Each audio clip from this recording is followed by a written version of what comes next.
DJ बलक DJ बलक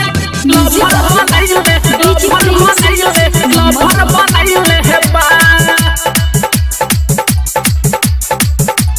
lover बनाइले हे बा डीजे बलक डीजे बलक लवर बनाइले हे बा लवर बनाइले हे बा Recording by Rajiv Rock Film Support.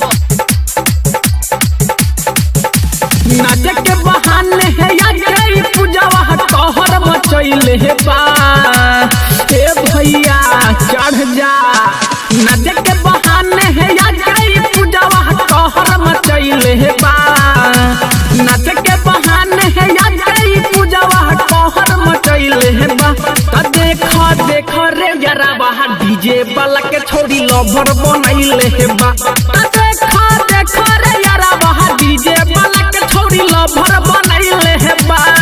Recording by Rajiv Rock Film Support. Lover बनाइले हे बा डीजे वाला के DJ please. डीजे वाला के लवर बनाइले हे बा लवर बनाइले हे बा के घघरी पहिर के आइल बिया से टिपर छौरा सबके ध्यान रहे खाली एकरा पेट पर ए भैया तोरो ध्यान बका ले ला मजा दुइए बिट के घघरी पहिर के आइल बिया से टिपर छौरा सबके ध्यान रहे खाली एकरा पेट पर चोलिया के भीतर दबा के खजाना लागे शहर बनैले हे बा चोलिया के भीतर दबा के खजाना लागे शहर बनैले हे बा देख रे यारा बहा डीजे वाला के छोड़ी लवर बनैले बा देख रे यारा बहा डीजे वाला के छोड़ी लवर बनैले बा लवर बनैले हे बा डीजे बलक DJ please. डीजे बलक लवर बनाइले हे बा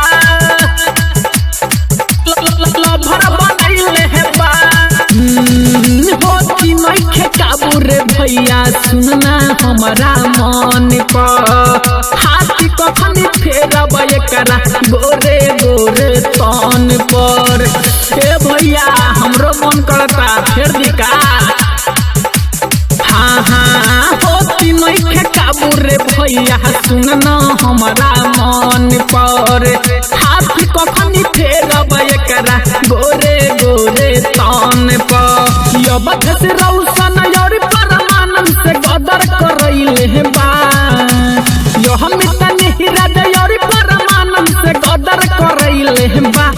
देख रे यारा बहा डीजे वाला के छोड़ी लवर बनाइले बा